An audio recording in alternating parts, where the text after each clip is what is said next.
Entonces vamos a comenzar.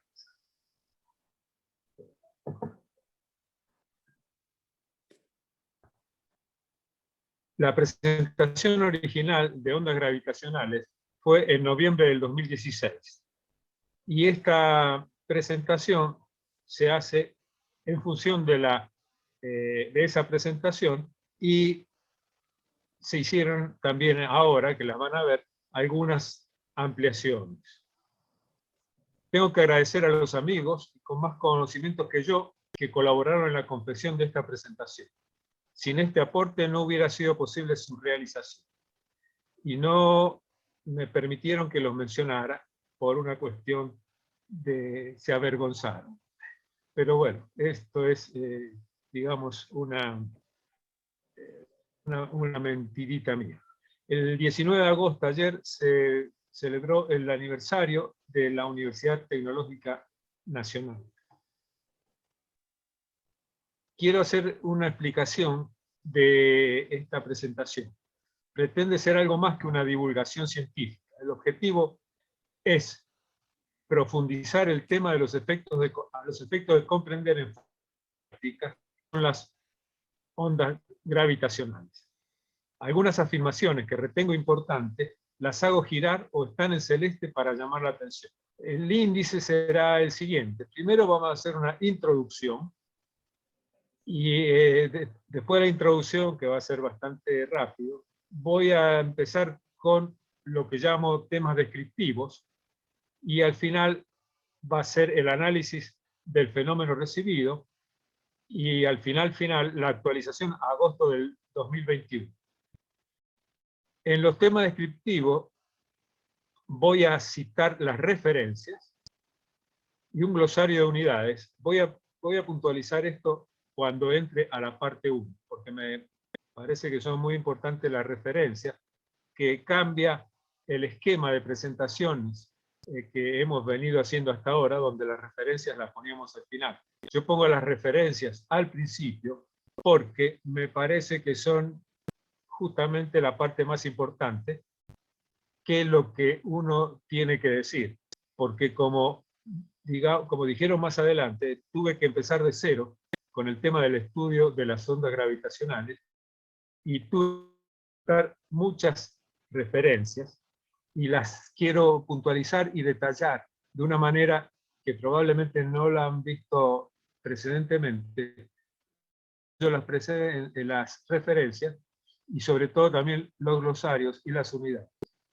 Y después, en la parte 3, hago breve historia del estudio de la gravedad y previsiones de Einstein sobre ondas gravitacionales en su relatividad general. Quiero advertir también que cada 20 slides, o 25 o 30, voy a abrir preguntas, porque me parece que en esta introducción pongo como importancia del estudio de las ondas gravitacionales los siguientes conclusiones. El universo es casi transparente a X. Esto se esperaba cuando empecé a estudiar esto en el 2015-2016, y a diferencia de las ondas electromagnéticas, las ondas gravitacionales no son absorbidas ni reflejadas por la materia, ni modificadas por los campos gravitacionales. Esto me llamó más la atención, no lo podía creer. Como experto en ondas electromagnéticas, decía, ¿cómo las ondas gravitacionales atraviesan la Tierra? Y sí, atraviesan la Tierra, y ya vamos a ver por qué, y la demostración hacen los interferómetros. Me he permitido poner con flechas rojas los temas que me resultaron más de interés, y obviamente no puedo poner todos los temas de esta universidad porque no alcanzaría el tiempo para. Confirma la velocidad de las ondas gravitacionales. Después, siendo válida la relatividad general bajo condiciones de gravedad fuerte, una gran pregunta. ¿Son los agujeros negros de la naturaleza la relatividad general? Estudiar el espacio-tiempo cerca del horizonte de los agujeros negros. Esto es importante. En cosmología, ¿cuál es la historia de la expansión acelerada del universo?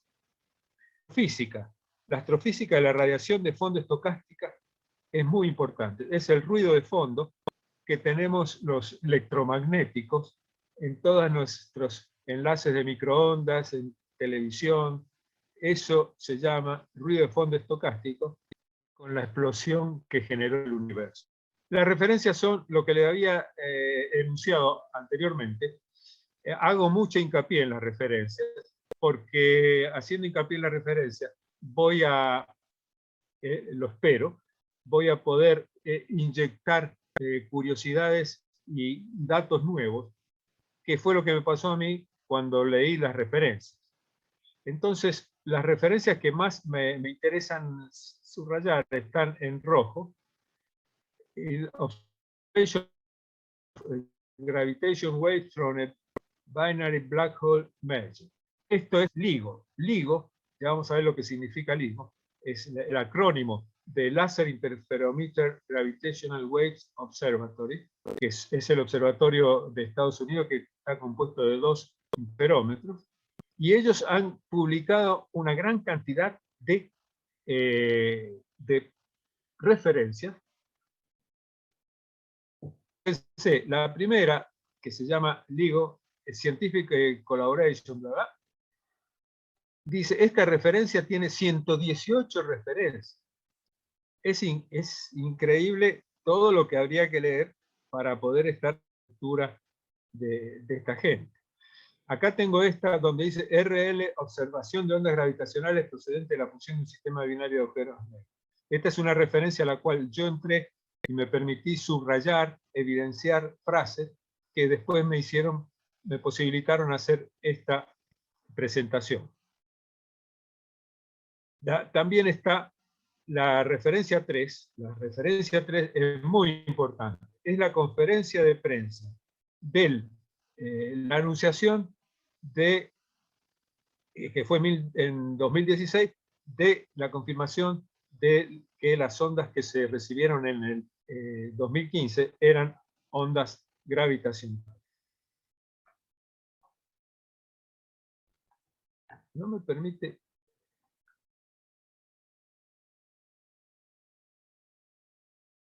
Bueno, tengo que cambiar con el cursor, no me permite hacerlo con las teclas, pero bueno, sigamos adelante.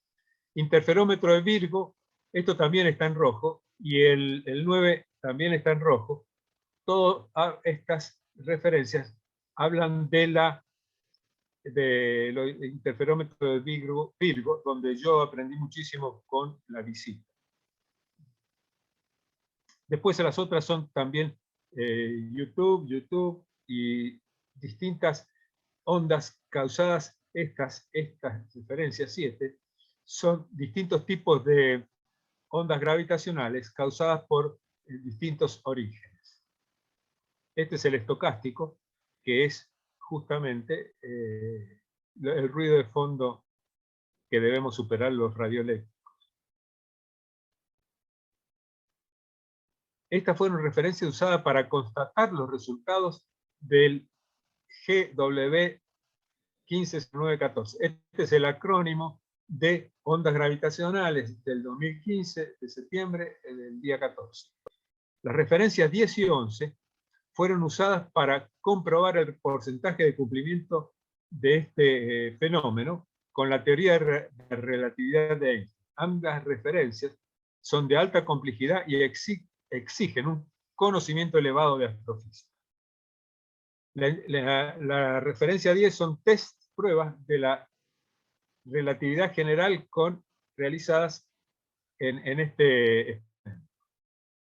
11 son Astrophysical Implication of the Binary Black Hole Merger. También esto es importante. Y finalmente, la última referencia que cito es esta, que es la de la Universidad de las Islas Baleares. Yo les recomiendo a los que quieran seguir este tema entrar a estos sitios web, porque hablan muy bien y son muy interesantes.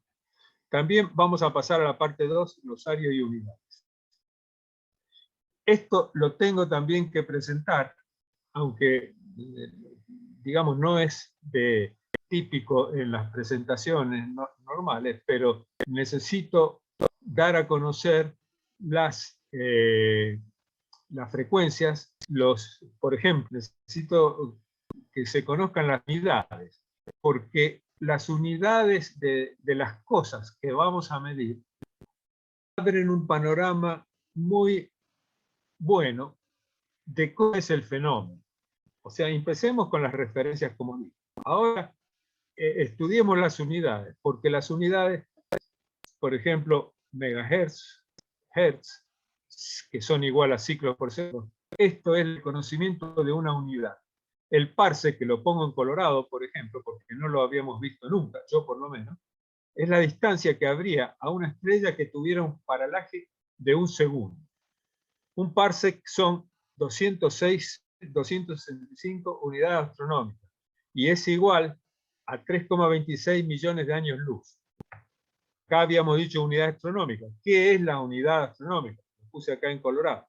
Unidad astronómica es la distancia media Tierra-Sol, que es igual a esto. 1,50 por 10 a las 11 metros. Año luz es la distancia recorrida por la luz en un año solar medio, que es igual a 9.461 por 10 a la 9 kilómetros. Strain, bueno, esto es una unidad y una magnitud muy importante a estudiar. Es el cambio en forma o tamaño de un objeto debido a fuerzas aplicadas externamente. Es adimensional porque es la relación de dos magnitudes iguales, por ejemplo, longitud inicial y longitud final. Ahora vamos a ver enseguida unas figuras muy interesantes y fáciles sobre el particular. La variación de la tensión con respecto al tiempo, strain rate, es dimensionalmente la recíproca del tiempo. En el sistema internacional, el sistema internacional se mide como la recíproca del segundo. Momento. Esta es parte de la referencia 3, que es la conferencia donde se anunció en el 2016 que lo que vieron en el 2015 eran ondas gravitacionales. Este señor define lo que es strain. Y fíjese, agarra una redecilla, una especie de tela de redecilla para hacer las compras, y la estira. En el video se ve bien cómo la estira.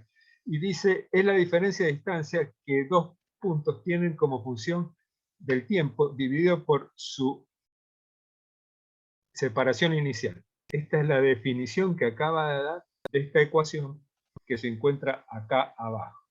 Esta ecuación es la ecuación diferencial de la diferencia de longitud de cada uno de estos agujeritos con respecto a la longitud inicial.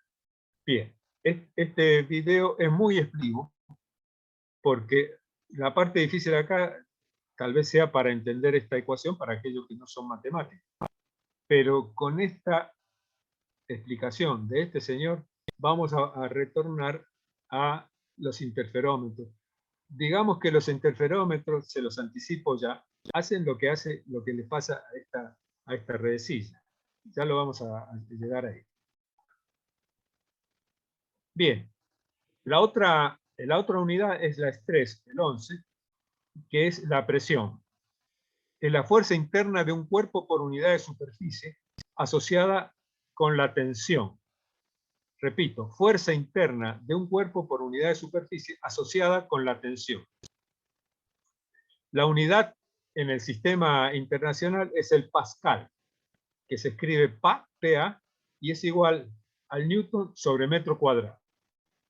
Equivalencia, la equivalencia, una atmósfera es la atmósfera que tenemos ahora en este momento, es a 101.125 pascales.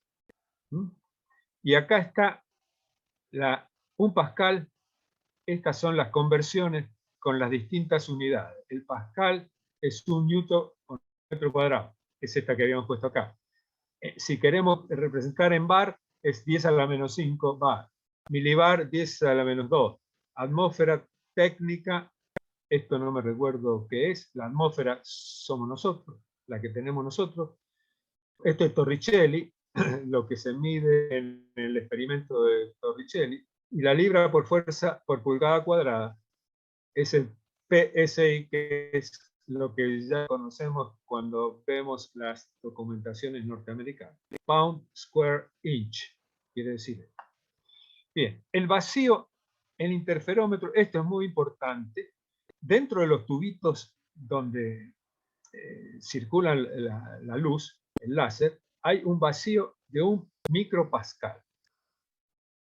La masa astronómica es igual a la masa solar y se escribe de esta manera, m con este puntito, y es igual a esto. El spin, la rotación, spinning of the black hole, esta es la rotación, la fusión, en el momento antes de la fusión de dos agujeros negros. Y estas dos son apellidos de personas. Es el colega de Einstein que describió en 1916 las ecuaciones que definen el agujero negro. Es decir, Einstein describió en 1916 las ecuaciones que definen el agujero negro. El agujero negro de Schwarzschild le puso el nombre. Kerr, el agujero negro de Kerr, generalizó en 1963 la solución para agujeros negros rotatorios. 16. L, interferómetro de Livingston. H, interferómetro de Hanford. AN, agujero negro, autor del nombre Wheeler.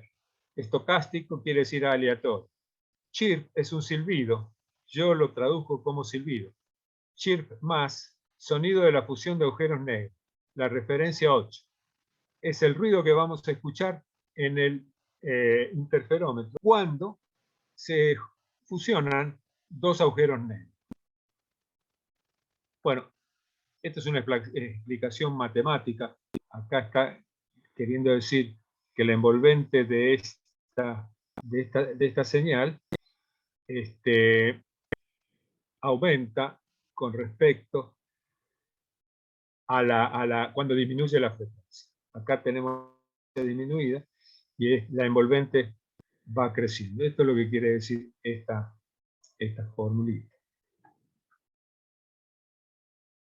Esto es para mí también, pero servirá mucho para ustedes seguramente. Porque son las nuevas magnitudes.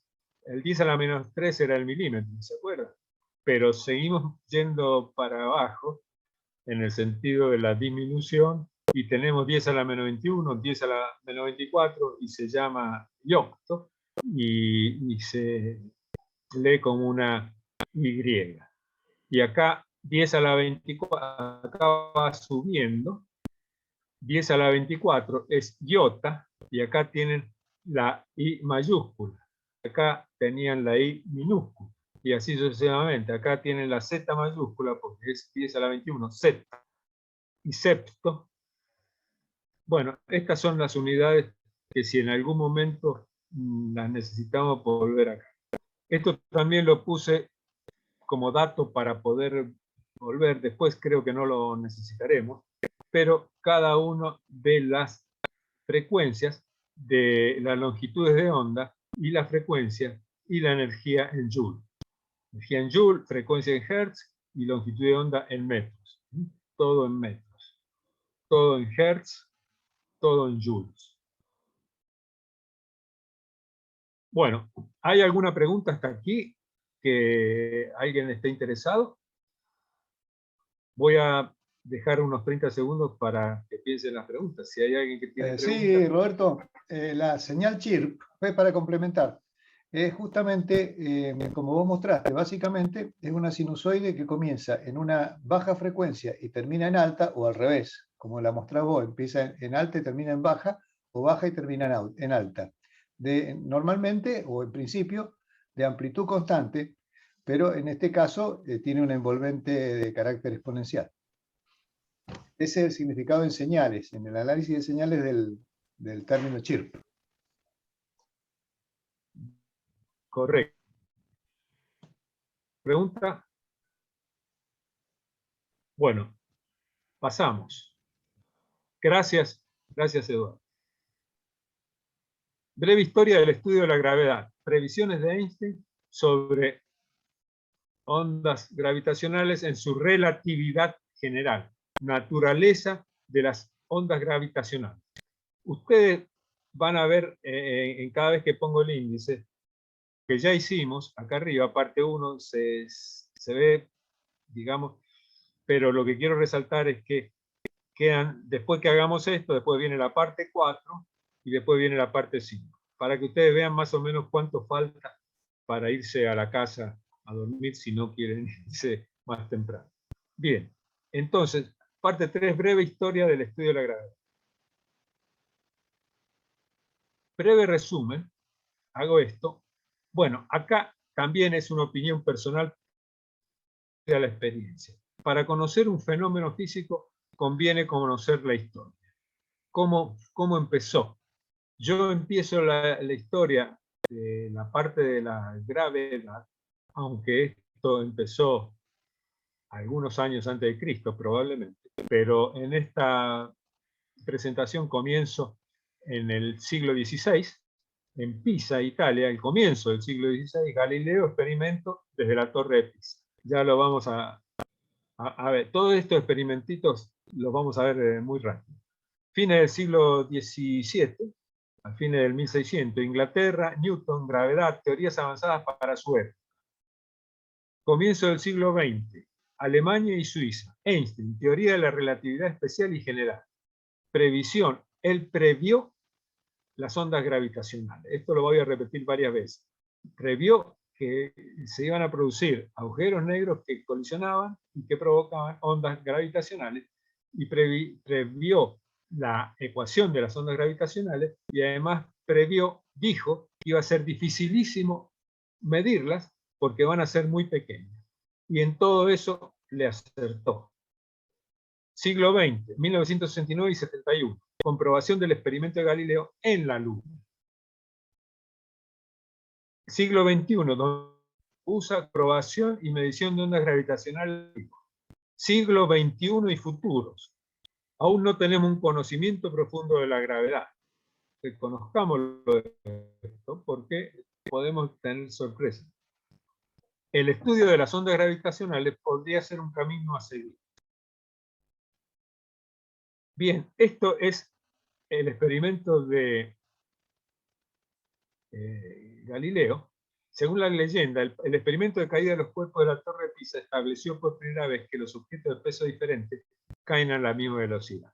Obviamente, primero, dicen leyendas, podría no haber sido cierto esto de la Torre de Pisa y todo esto, pero lo que sí es cierto es que Galileo dijo eso, que podemos creer con gran probabilidad que en el vacío las velocidades serían iguales. Esto que está acá es traducción de este pedacito de texto que yo vi en el interferómetro de Virgo, y que fue escrito por Galileo Galilei, en realidad el señor Salviati, en el 1638. Dijo, podemos creer con gran probabilidad que en el vacío las velocidades serían iguales.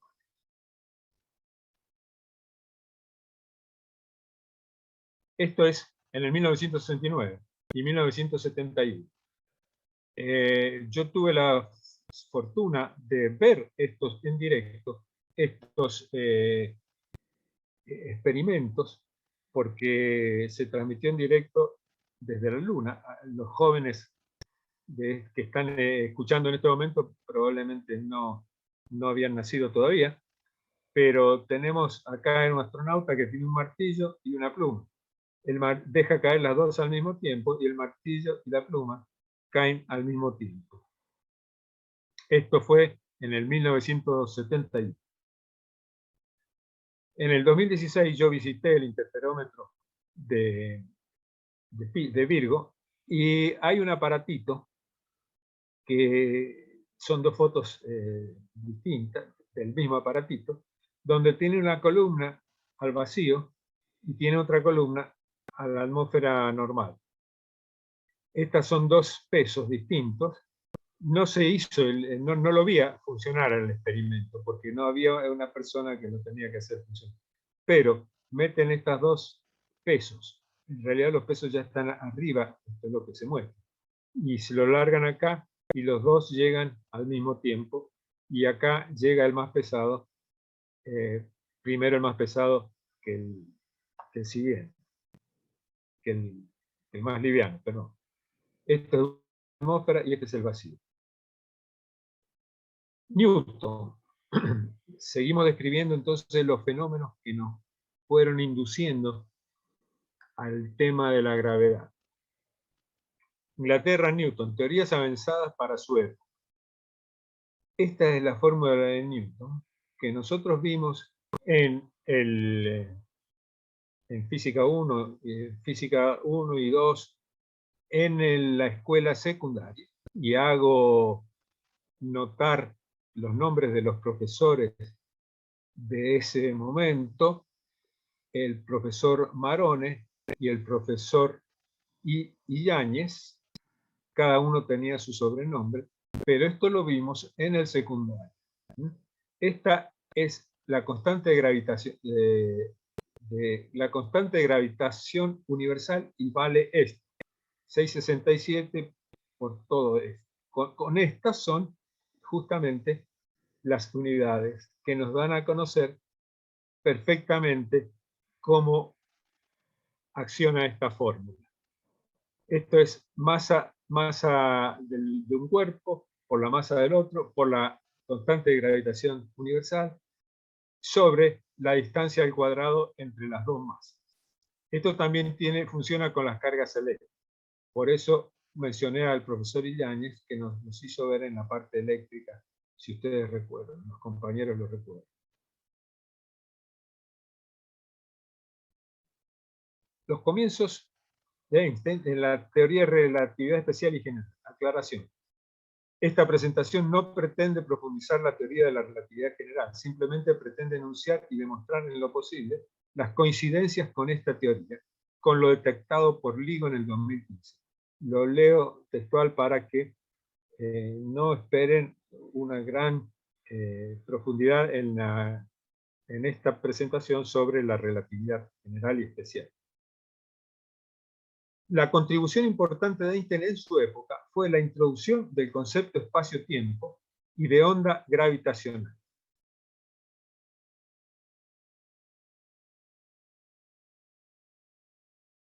Bueno, algunas de las textos rescatables, siempre en la referencia 12, el espacio-tiempo, ¿qué es el espacio-tiempo? Perdón, ahí se me fue el compartir pantalla.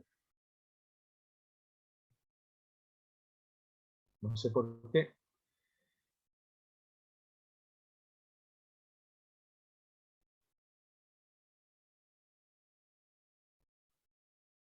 Acá estamos de nuevo.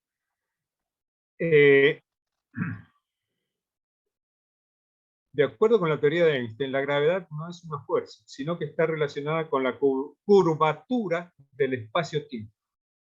Y aquí empezamos a entrar en la curvatura en el espacio-tiempo. El espacio-tiempo le dice a la materia cómo moverse, y la materia le dice al espacio-tiempo cómo curvarse. Esto lo dice John Wheeler. Cuando la materia se mueve, la curvatura del espacio-tiempo debe cambiar para seguirla, pero el espacio-tiempo tarda un cierto tiempo a reaccionar. Fíjense en esto, el espacio-tiempo tarda un cierto tiempo a reaccionar, ya que la información solo puede propagarse a la velocidad de la luz, y se forman ondulaciones en el tejido del espacio-tiempo. Estas ondulaciones en el espacio-tiempo son las ondas gravitacionales. Ahí ya empezamos a ligar las ondas gravitacionales con el espacio-tiempo. Más definiciones. La onda gravitacional es la propagación de una perturbación gravitatoria del espacio-tiempo que se transmite a la velocidad de la luz. Fue predicha por Einstein en su teoría de la relatividad general. Es lo que dijimos más o menos y lo volvemos a repetir. Al principio lo volvemos a repetir ahora. Las ondas gravitacionales son oscilaciones del espacio-tiempo originadas en algunos de los fenómenos más violentos del cosmos. Esto está acá, cada dicho tiene su referencia.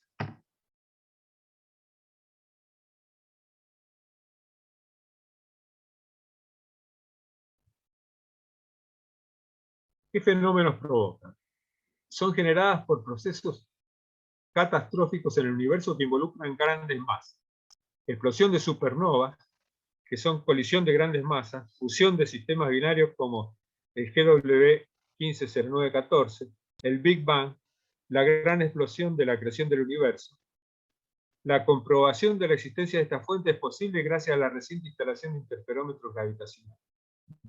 Todo esto gracias a los interferómetros gravitacionales.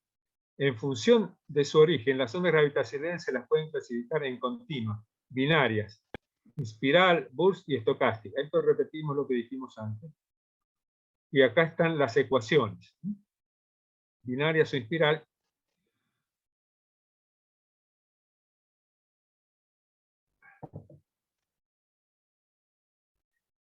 Ya vamos a ver, no quiero adelantarme, pero esto indica la fusión de agujeros negros.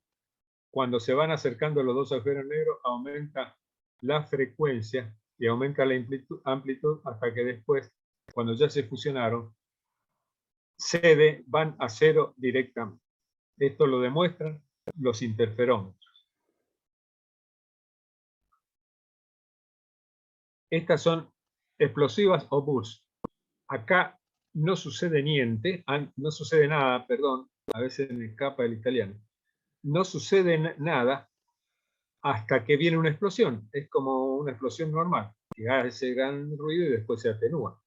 Esto también sucede en el espacio cuando explota alguna estrella supernova o ese tipo de cosas. Las estocásticas, vuelvo a repetir, son el ruido que se ven en los analizadores de espectro cuando no hay ninguna señal. En las ondas electromagnéticas, obviamente.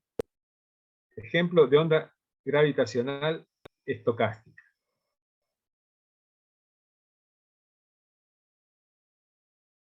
Bien, esto también, vuelvo a repetir lo mismo que dije antes, pero el video es esto, hablemos de física de la onda gravitacional. Este es el video que está en la referencia 2, que yo sugiero a aquellos interesados para que lo vean.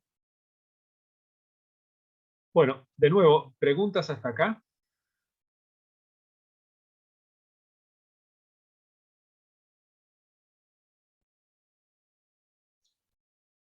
Va todo bien. Paso. Todo bien. Ok. Paso al siguiente slide. Bien. Análisis del fenómeno recibido. Esto tiene, del índice que habíamos llegado, esta es la última parte. Es la parte más empeñativa de todo, pero es la más interesante y la más linda. Una forma práctica y eficaz de entender un fenómeno físico es conocer el funcionamiento de su instrumento de medición. Esto es una frase del suscripto y se agrega a lo que dije antes, en el que para conocer un fenómeno físico es interesante conocer la historia en el tiempo. Entonces, para conocer las ondas gravitacionales es conveniente describir primero su sistema de medición. El interferómetro de ondas gravitacionales, basado en el interferómetro de Morley y Michelson. Bien, este es el interferómetro de Morley y Michelson, llevado a las ondas gravitacionales. En la época que lo inventaron, a fines del siglo XIX, estos brazos de los interferómetros tenían aproximadamente 10 metros y medían, bueno, ya vamos a hacer la introducción más detalladamente en el próximo slide. Quiero decir esto. Las ondas gravitacionales hacen que en algún momento las potencias desarrolladas en las ondas provocan ligeras distorsiones que hacen cambiar la Tierra, el diámetro de la Tierra. Esto las hace, por ejemplo, más ovaladas. Obviamente esto está exageradísimo. Ya vemos que la forma de la magnitud son atómicas de variación. Lo vamos a medir con los interferómetros.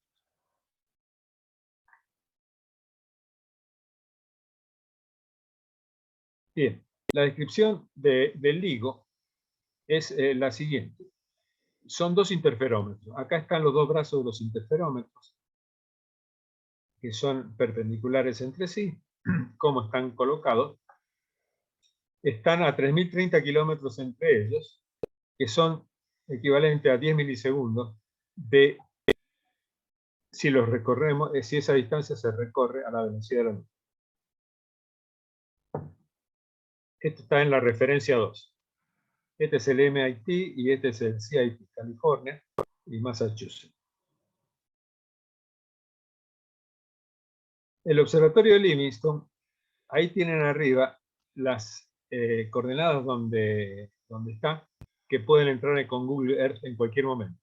En Luisiana, que consiste en un sistema interferométrico láser de dos brazos perpendiculares, en condiciones de vacío con un recorrido óptico de 4 kilómetros. Vean, 4 kilómetros. Esta es la imagen en Google Earth. Permite detectar las ondas gravitacionales a través de los minúsculos movimientos que las mismas introducen en los espejos, lo cual resulta en un patrón de interferencia en el detector del interferómetro. El observatorio de Hanford, en el estado de Washington, tiene estas coordenadas y posee un interferómetro similar al de Livingston con un recorrido óptico de 2 kilómetros y por ende tiene la mitad de sensibilidad.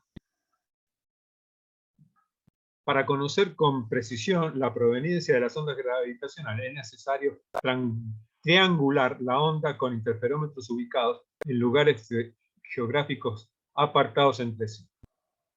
En el caso del fenómeno de GW 150914, provienen del hemisferio astronómico sur. Y debido a que solo habían dos interferómetros funcionando, no había una precisión de en qué lugar se había generado esa fusión de agujeros negros. En este caso, fue la máxima probabilidad, se fue dando se fue resaltando acá con cálculos de probabilidad. Pero digamos, el corolario de esta afirmación es que mientras más interferómetros tengamos, mejor vamos a triangular la posición de la proveniencia de las ondas de las ondas gravitacionales. Perdón, ¿qué pasó acá? Acá. Volvemos acá. En construcción hay algunos, esto era en el 2016. LIGO están acá, GEO estaba en Alemania, en Colonia, Virgo estaba en Italia, está en Italia, TAMA en Japón, AIGO en Australia.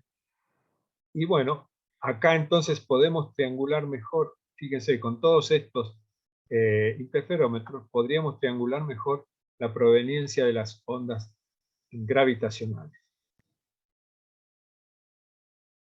Una cuestión importante. A diferencia de los telescopios que ven una limitada región del universo, los interferómetros gravitacionales permiten recibir ondas provenientes de cualquier dirección del espacio.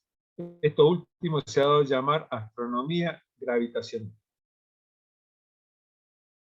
Bien, este es el espacio sideral que consideramos.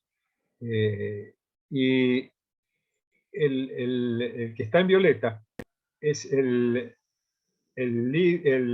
Advanced LIGO, el alcance que tiene el Advanced LIGO. El primer LIGO que se instaló tenía esta distancia, que son 100 millones de años luz de diámetro.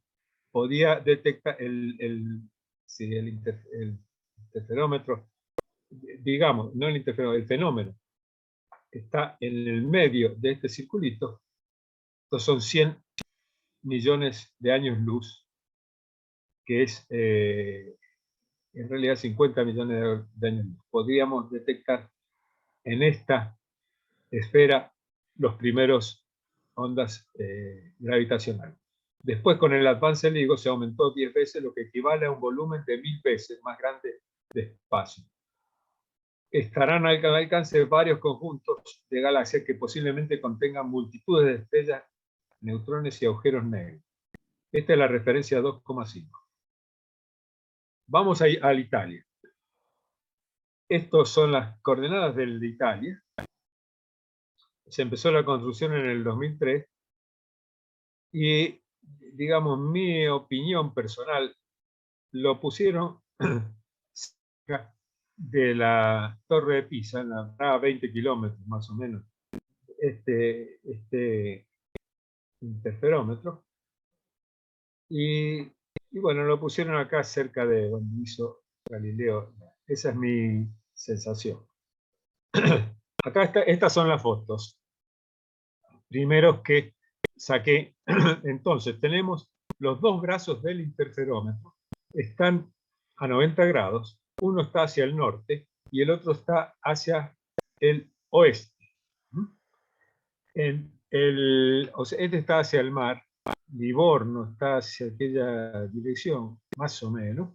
Y acá quiero hacer una observación personal.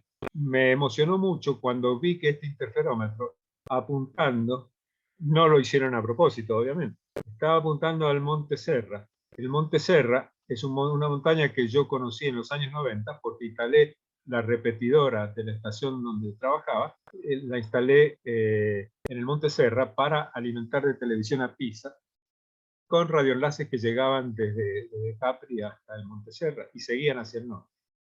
Así que el panorama me resultó conocido.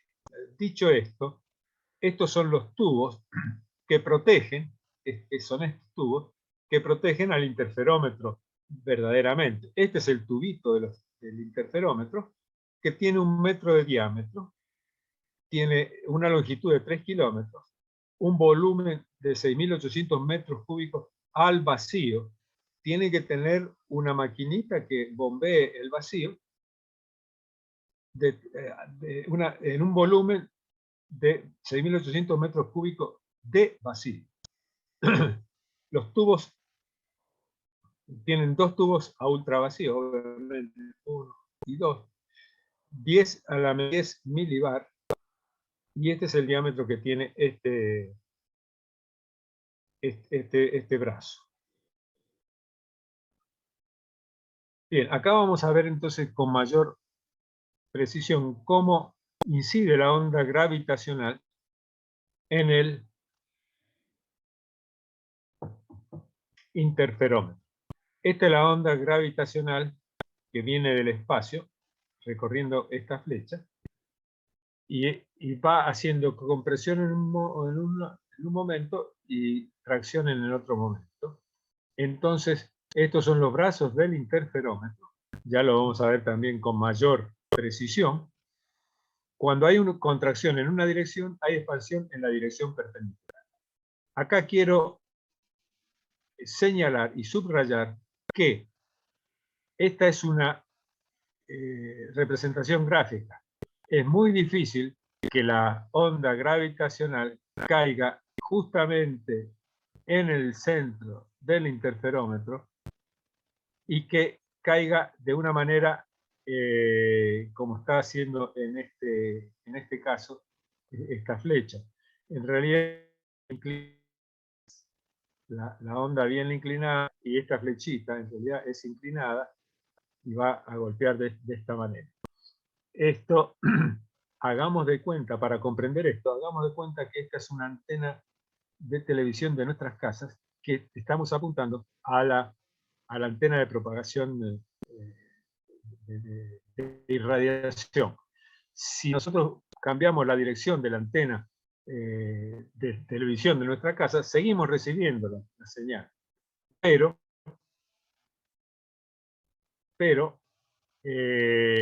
obviamente con un poco de atenuación, pero se sigue funcionando. Acá solamente cambia esta diapositiva presentar a este señor de nuevo para que recordemos que estiramos la tela con la cual vamos a hacer las compras y tenemos el mismo fenómeno con el interferómetro que provocado por las ondas gravitacionales. Aquí vamos más al detalle. Tenemos el espejo reflector 1, el espejo reflector 2 y los brazos del interferómetro, que son 4 kilómetros allá en Vigo y 3 kilómetros, creo, o 2. Ahora no lo recuerdo en este momento, ya lo vamos a recordar. Entonces, 2 kilómetros en Virgo. La fuente de luz es esta, que va a ser un rayo láser, y tienen los espejos. El primer espejo es el sistema óptico derivador. Entonces la luz nace acá, se refleja en este espejo, va al espejo reflector 1, vuelve del espejo reflector 1, pasa a través de este sistema óptico derivador y va al fotodetector. El otro rayo va al espejo reflector 2, vuelve y se refleja en este sistema óptico derivador y va al fotodetector. Acá se ajusta el interferómetro para que vayan en contrafase las ondas cuando no hay ondas gravitacionales y por lo tanto se anulan las mismas. Acá tenemos esta misma fotografía, es esta misma que vemos acá, y acá se ve que están en contrafase, esta fase anula esta, y esta se anula con esta, y así cada uno de los puntos intermedios se anulan entre sí. Entonces, mientras no hay ondas gravitacionales, acá no hay ninguna salida. El tipo de láser y la longitud de onda es ND-YAG láser, y la longitud de onda son 1064 nanómetros. Acá vamos más al punto de la cuestión, profundizamos más. Siempre tenemos el fotodetector acá y el láser, la fuente láser acá. Los espejos al final de los tubos son estos y esto y este. Acá va a haber una salida de 20 vatios, se va a amplificar a 700 vatios y acá se va a amplificar a 100 kilovatios. O sea, el láser va dentro del tubo a 100 kilovatios de potencia circulante. Debo decir que la representación de estas líneas grises son proporcionales a la frecuencia. Son proporcionales a la potencia, quise decir, no a la potencia. Son gruesas 100 kilovatios. Acá son 700 vatios, son más finitas, y acá son 20 vatios, esta línea es más finita todavía. Bueno, estos son el beam splitter que habíamos visto en la figura precedente, y tenemos, este es el amplificador a 700, y tenemos estos amplificadores de potencia que hacen circular la potencia ida y vuelta 50 veces hasta que se amplifica a 100 kilovatios en fase. Entonces, esta potencia es la que va a ser reflejada. Tiene que tener esa potencia justamente porque tiene que tener mayor sensibilidad. Va a ser reflejada por los espejitos que están acá, y entonces se va a verificar si hay ondas gravitacionales o no. La descripción de la figura 3, la sensibilidad. Esto un poco ya lo conversé en el slide anterior. Para aumentar la sensibilidad se recurre a dos métodos fundamentales. Esto es la referencia 2, figura 3. Cada brazo contiene una cavidad óptica resonante formada por los espejos 3+, de la figura que multiplica por un factor de 300 el efecto de la onda gravitacional sobre la base de la onda láser. Necesitamos multiplicar por un factor de 300 el efecto de la onda gravitacional sobre la fase de la onda láser. El espejo Power Recycling, colocado antes del beam splitter, lleva la potencia de entrada a 700 vatios, que es además aumentada y luego a 100 kilovatios. A la salida del espejo Signal Recycling se mejora el ancho de banda del sistema. Los componentes del sistema óptico deben ser altamente estabilizados e inmunes a movimientos sísmicos y vibraciones. No podemos confundir una onda gravitacional con el pase de un tren que pasa cerca del interferómetro. Entonces, ¿qué pasó acá? Ay, por Dios. Bien. El esquema simplificado de un detector LIGO avanzado. Acá, un poco ya lo hemos hablado.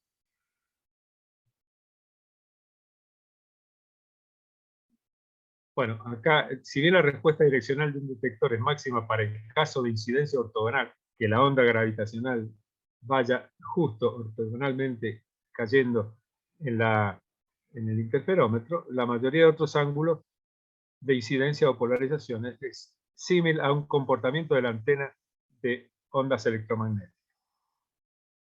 Las ondas gravitacionales se propagan libremente a través de la Tierra. Esto lo demuestra que reciben señal los interferómetros.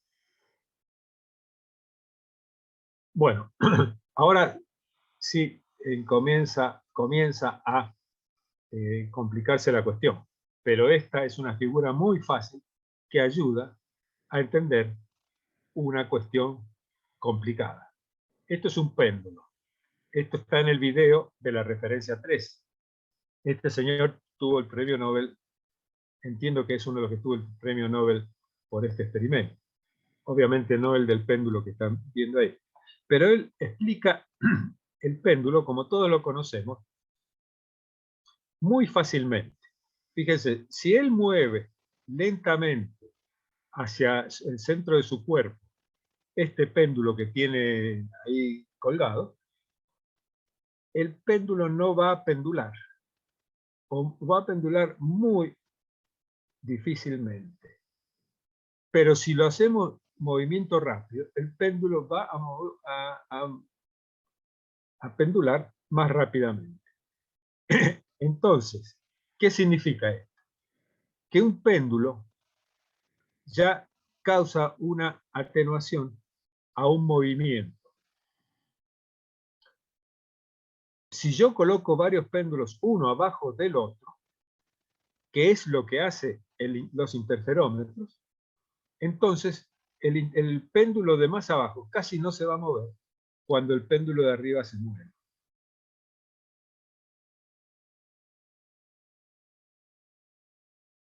Estos son la serie de péndulos. Este es un gráfico. Este péndulo está fijado al techo, está todo colgando. Está todo colgando. Y este péndulo está fijado al techo de la estación. Tiene resortitos, tiene estas barras que permiten un cierto giro, pero la cantidad de péndulos que tiene hace que el último pendulito que va a sostener al espejo que recibe el rayo láser, no se mueva, a pesar de que acá haya algún movimiento telúrico, un terremoto, un tren que pasa, un camión, etcétera, etcétera. Entonces, porque eso se va a atenuar con toda esta estructura. Esta estructura, que acá está en dibujo, acá está en la realidad y está en la parte del museo que, digamos, hace una muy buena explicación de cómo se obtiene la estabilidad de los interferómetros, de los espejos de los interferómetros. Y esto es la realidad. Esto se encuentra instalado allá, funcionando, y tiene dentro, esto está al vacío, obviamente por eso son estos tubos, tiene al vacío toda esta estructura. Entonces, esto es importantísimo de conocer. Ven, se llaman filtros sísmicos suspendidos. Quiere decir que si acá hay un sismo arriba, acá abajo el sismo no se va a notar. Esto es más o menos la idea. Y acá tenemos también la foto de la realidad. También es una máquina que está afuera, en demostración. Cada una de estas piezas son estas que están acá. Estas son las barras, estas barras, que permitirían un poco girarse, digamos, permitirían en el sentido de que evitarían que esto gire cuando esto sí tiene un giro. Y acá es un zoom que hice para mostrar cómo están estos artefactos ligados a la estructura de la habitación. Y este es el espejito que que es golpeado por el rayo láser. Y aquí vamos todavía más cerca. Esta es la foto también de cómo están suspendidos este espejito. Acá ven en estas flechitas, acá se ve el hilo de suspensión. Todos estos son hilos de suspensión para sostener este péndulo que está en la última parte de la serie de péndulos, en la parte de abajo de la serie de péndulos, que constituye el interferómetro. Con eso se logra la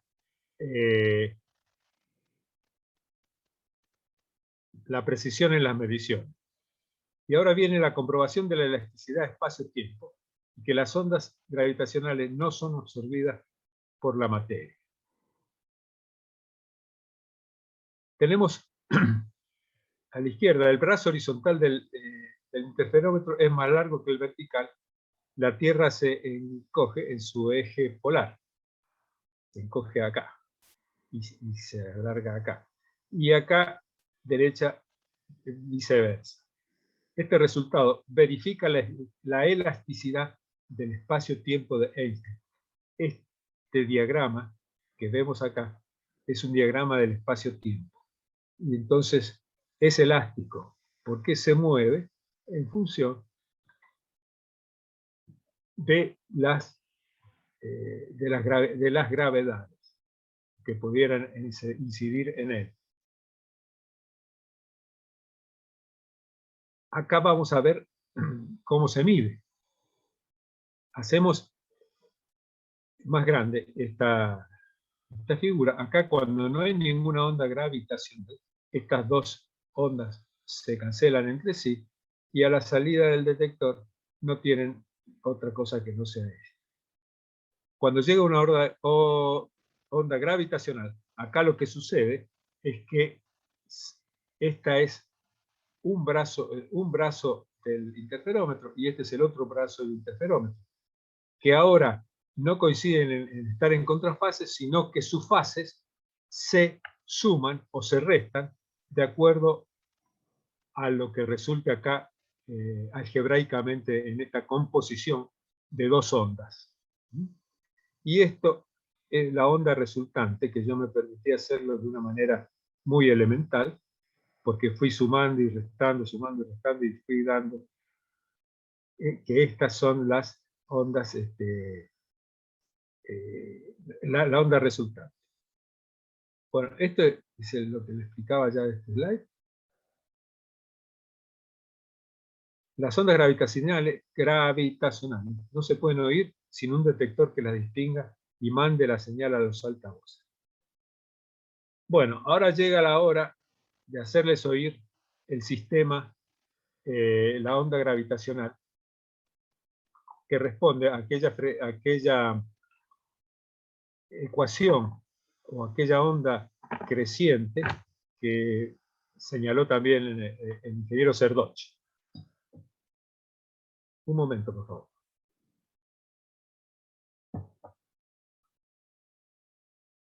Esto no quiero entrar acá porque vamos a perder un poco de tiempo, pero la experiencia me ha enseñado a silbar como si silbaría en la onda, como se escucha la onda gravitacional en estas, en las ecuaciones que les he mostrado precedentemente. El sonido es el siguiente. De nuevo. Es decir, primero viene una señal senoidal que tiene una baja frecuencia, se aumenta la amplitud y se aumenta paralelamente la frecuencia. Eso es lo que se escucha en estos lugares donde están acá señalados los silbidos. A ver, vamos a hacer. El registro de datos, la física que dio lugar a la creación de una gravitacional está codificada en la misma onda. La misma onda esa que les acabo de silbar, que tiene esa onda, que vamos a repetir, la vamos a ver varias veces, codifica lo que dio lugar a la creación de las ondas gravitacionales. La información está ahí. El análisis de datos que se requiere para buscar ondas gravitacionales es mucho más minucioso que el que se asocia a los telescopios ópticos, dada la escasa duración del fenómeno. El fenómeno dura 450 milisegundos. Así que el análisis de ondas gravitacionales en tiempo real no es posible. Por ello, LIGO crea un registro de los datos del detector. Y, por ejemplo, una supernova se observa en los telescopios tradicionales después de la explosión.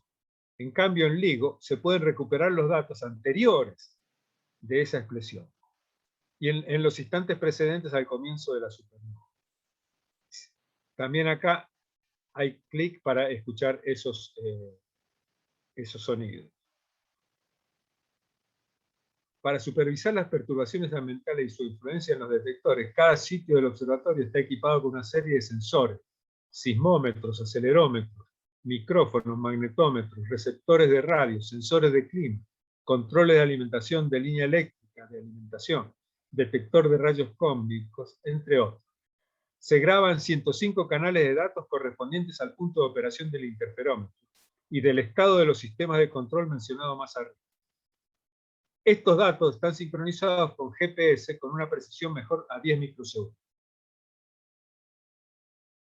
Bueno, acá se observa los técnicos de mantenimiento del interferómetro, cómo se visten para no, digamos, perturbar la limpieza del interferómetro. Esto, bueno, no quiero hacer comparaciones pandémicas en este momento.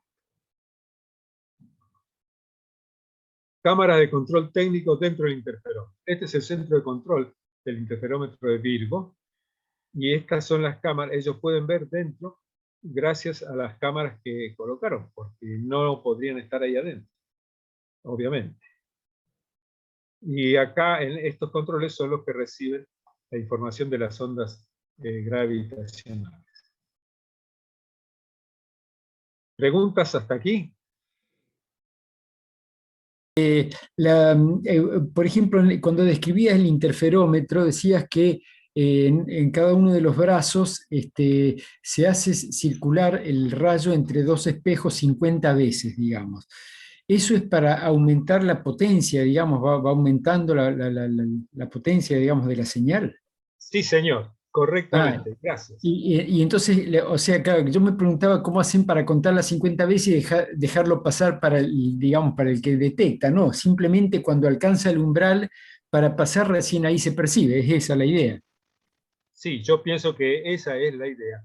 No te lo puedo confirmar, pero técnicamente es lo que tú estás diciendo. Claro, claro. Y otra cosa, Sí, Roberto, lo que vos acabás de decir que a diferencia de un telescopio, digamos, que capta la luz, ¿no es cierto? Con este tipo de detecciones se pueden ver, no solamente, se pueden ver instantes anteriores, por ejemplo, al fenómeno en sí, digamos, a la explosión o lo que sea. ¿Eso fue lo sí, que dijiste? sí, sí. Cuando hay una explosión, vos no Ajá, ves una explosión normal, como si sí, explotara una bomba acá. Vos no tenés ningún indicio precedente, pero sí ajá. tenés un indicio precedente cuando va a haber una fusión de agujeros negros. En ese momento sí, vos ves lo que va a pasar, pero vas a verlo 450 milisegundos antes que ocurra. No es que vas a estar un día viéndolo. Lo Ah, interesante de este tema, que vos, que si vos tenés varios interferómetros en la Tierra, vas a descubrir en el mismo momento dónde, y triangulándolo, dónde fue que ocurrió esa colisión de agujeros negros. Y le vas a decir a los telescopios existentes, normales, miren, apunten los telescopios para allá, porque allá, de allá viene, o por lo menos en un espacio ya más acotado y más fácil de encontrar.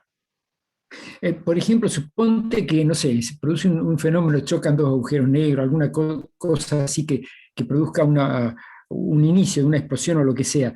Esa onda que llega, después que pasa, ¿sigue teniendo un remanente, digamos así, o es una onda que pasa y después se pierde? ¿Cómo es? Sí, se pierde. Ahora vamos a ver la forma de Ah, ok, hacerlo ok, gracias. en práctica. Hans, ¿me escuchás? Sí, sí. ¿Cómo te va, Guillermo Guillermo? habla. Buenas tardes a todos. La ¿De respuesta que qué yo orden de magnitud son los movimientos que detecta? bien, Dámelo en nanómetros, en alguna cosa así. bueno, te la voy a contestar en algunos segundos, porque Bueno, ahora viene justamente los resultados. Y esa respuesta está muy clara, porque son magnitudes muy pequeñas, atómicas, y entonces no, lo tengo escrito, lo vamos a escuchar, porque no lo quiero memorizar, porque después de un tiempo uno puede llegar a olvidarse. Pero ahí perfecto. tenemos, la respuesta va a salir enseguida. El chirp es, digamos, un término común en los radares, ¿no? Eso simplemente para aclarar, digamos, de tipo pájaro, ¿no? El Exacto. ruido. Buenas tardes. Mi nombre es Daniel Guida, un saludo para todos. Es cortito lo mío. Al producirse un fenómeno entre agujeros negros, que recién referían que una vez que la onda pasa y no es detectada, se pierde. Los interferómetros, ¿qué rango de funcionamiento tienen? O sea, ¿funcionan permanentemente? ¿Hay un momento que pueden llegar a perder señal y que pase un fenómeno sin ser detectado? Mira, a mí no me resulta esto último. El interferómetro está funcionando 24 horas por día. No es que lo apagan. No. Como viste ahí, se dice hay controles de corriente, hay, digamos, están todos duplicados todos los servicios que hacen que ese interferómetro funcione 24 horas por 24 horas. Si hay una onda gravitacional, la van a detectar. Ahora vamos a ver, que enseguida vamos a ver que cuando aceptaron las mediciones de aceptación del interferómetro de Virgo, al mes ya detectaron una onda gravitacional. Bueno, no sé si esto responde a tu pregunta. Sí, gracias, gracias. Esta, Gabriela González, científica argentina. Guarda, ¿dónde tenemos los científicos nosotros? Muy bien, por Gabriela González.